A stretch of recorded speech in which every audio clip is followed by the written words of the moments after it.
안녕하세요. 지니마미TV의 지니맘입니다. 오늘도 아이와 함께 신나는 하루 보내셨나요? 오늘도 분명 아이를 낳으신 청취자분들이 계실 거라고 봅니다. 모유수유 안모를 위한 이름하여 완모 비법, 오늘 알려드리려고 해요.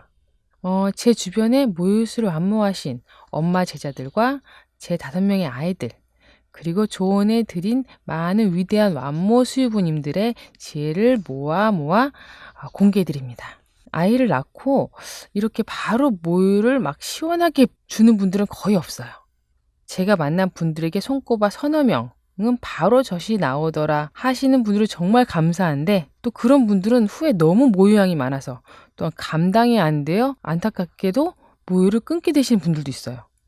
모유가 부족해도 끊고 많아도 끊고, 이 모유는 정말 어려운 길이죠. 모유양이 적은 분들은 많기를 맨날 소원하고 바라고 음식을 마구마구 먹는데, 모유양이 많은 분들은 젖을 삭힌다고 감주를 매일 마셔도 젖이 넘쳐나는 상황이라 뭘 해도, 이런 분들은 엄마들이 너무 고생을 해요. 아이도 고생을 하거든요. 냉동실 반이 모유를 채웠다는 분도 있어요. 종합해보면 양이 많거나 적거나 엄마의 고생은 같답니다. 그러니 내 모유가 너무 적다고 스트레스 받지 않으셨으면 좋겠어요. 평안한 마음은 엄마의 모유수의 가장 큰 시작이기도 해요. 일단은 아이를 낳기 전에 해야 할 일들이 먼저 있어요. 유두가 잘 발달되었는가 안 되었는가가 정말 중요해요.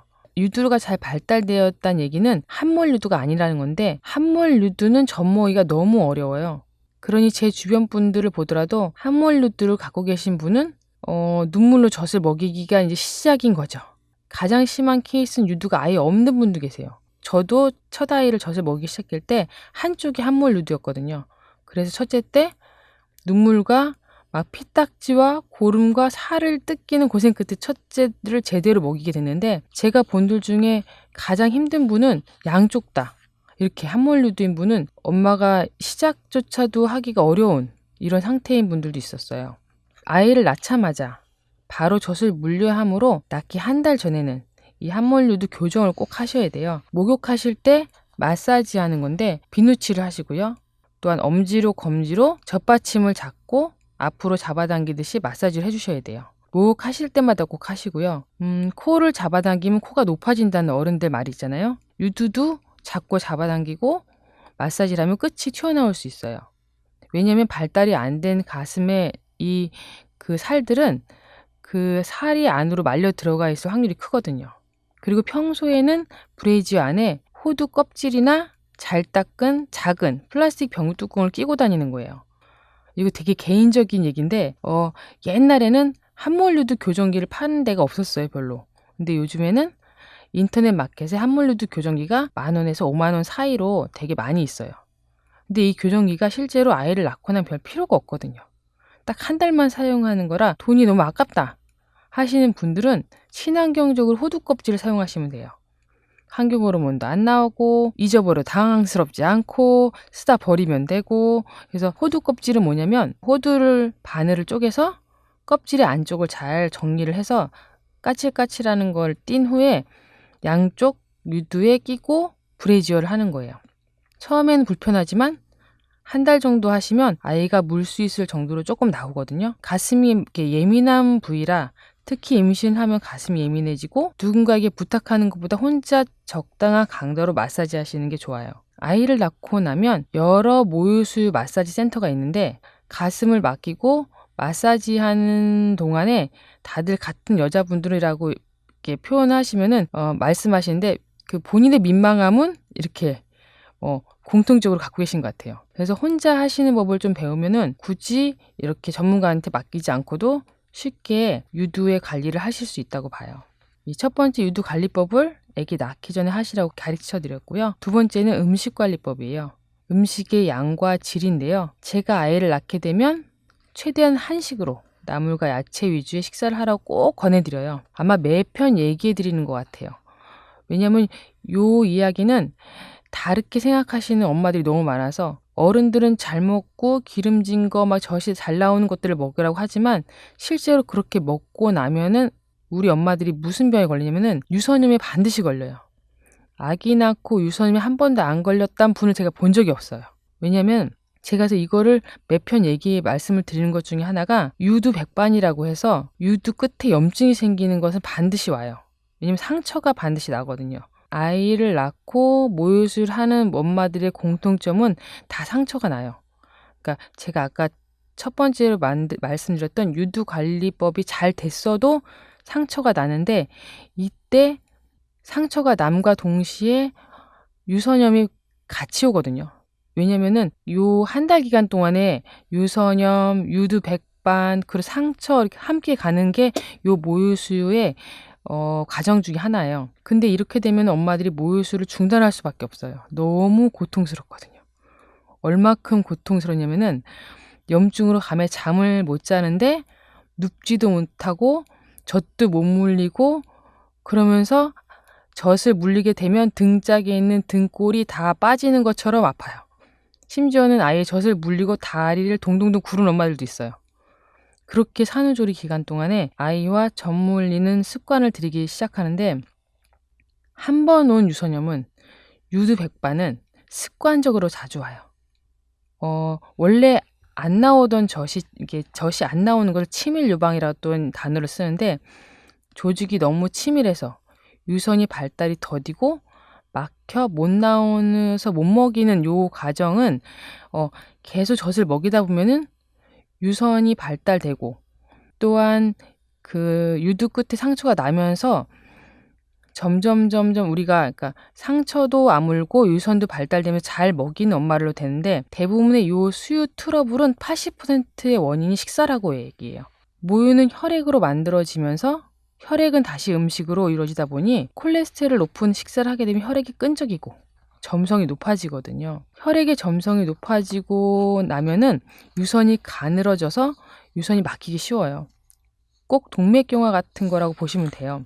피자, 프라이드 치킨, 기름진 음식이나 케이크, 고칼로리 아이스크림, 초콜릿 등 이 단 음식은 지방질과 당분이 많기 때문에 주의하셔야 되는 음식 중에 하나예요. 엄마들이 먹는 작은 빵 하나나 우유를 많이 먹는 것도 유선염에 걸리는 경우도 있어요. 과일도 당도가 높기 때문에 너무 많이 먹지 않도록 주의해야 돼요. 이런 음식 관리가 너무 힘들어서 임신 기간에는 못 먹어서 힘들고, 아이를 낳고 나서는 이런 이유로 먹으면 안 되고, 너무도 힘들어하시지만 우리 아이가 먹으면 안 되는 음식은 유선염에 걸리게 돼 있어요. 한마디로 쌀 씻는 채같이 걸러 들어가는 요 과정인데, 너무 이런 것들을 자주 먹게 되면은 유선이 막혀 염증이 오게 되는 거예요. 그러다 보니 사실 이런 음식은 어른도 먹으면 안 되는 음식 중에 하나예요. 우리의 기호식품들은 우리 삶의 재미와 즐거움을 주지만 전체 삶을 놓고 봤을 때는 재미와 즐거움만 주는 것들이 분명 우리 삶의 몸을 병들게 하거든요. 아이 때문에 못 먹고 못하는 것들이 제 삶을 건강하게 유지하게 된 이유이기도 해요. 젖 먹이시는 엄마들은 아이들이 먹으면 안 되는 것들은 엄마도 가급적 참아주세요. 최대한 늦춰주세요. 그리고 최대한 신선하고 제철에 나오는 나물과 야채, 그리고 깨끗한 물은 아이나 엄마나 가족 모두에게 지켜야 될 기본이기도 해요. 기본을 무시하면 전체가 무너진답니다. 기본을 지키는 엄마가 되셨으면 좋겠어요. 제가 알려드린 모유수유 안모 방법 3번째는 횟수와 자세예요. 사람에 따라서는 기름질 음식이나 아이스크림, 케이크 등 단 음식을 먹어도 유선 트러블이 안 생기고 덜 생기는 분도 계세요. 이런 사람은 유선이 굵은 사람이라고 해요. 유륜부터 꾹 눌러서 모유를 짰을 때 나오는 모유의 굵기를 확인해 봐 주세요. 만약 모유가 머리카락처럼 아주 가늘게 나온다면 식단에 더 신경을 쓰셔야 되고, 수유 간격이 너무 벌어지지 않도록 조심하셔야 돼요. 수유 간격은 3시간 이상 떨어뜨리시면 안 되고요.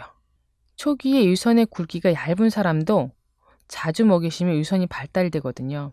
자주 먹이시고 아이와 함께 젖을 물리고 자면서 오래 젖을 먹이는 습관을 들이다 보면 신생아 초반에 젖이 잘 나오게 되고 잘 먹는 아이로 완모의 길로 들어서는 방법이기도 합니다. 앞부분의 젖을 전유라고 하고 좀 맑은 젖이 나오는데, 요 전유는 수분이 많고 단백질량은 적은 요 젖이 나오거든요. 이거는 소화액이고 윤활제예요. 옛날 어른들은 영양가 없다고 짜버리고 먹이라는 시대가 있었어요.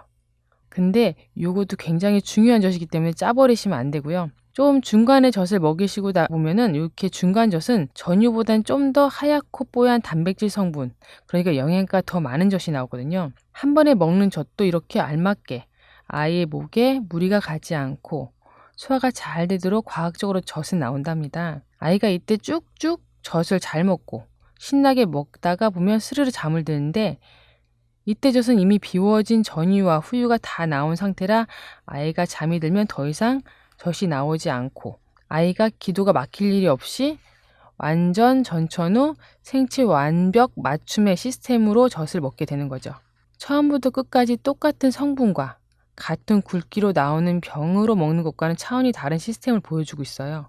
엄청 놀라운 현상이에요. 마지막 모유수유 완모 방법 네 번째는 안정된 마음과 휴식이랍니다. 이거는 그냥 드리는 말씀이 절대 아니고요. 엄마들이 아이를 낳고 가장 어려운 이야기인데, 주변 많은 어르신들이 제가 아이를 낳을 때마다 그런 말씀 하셨어요.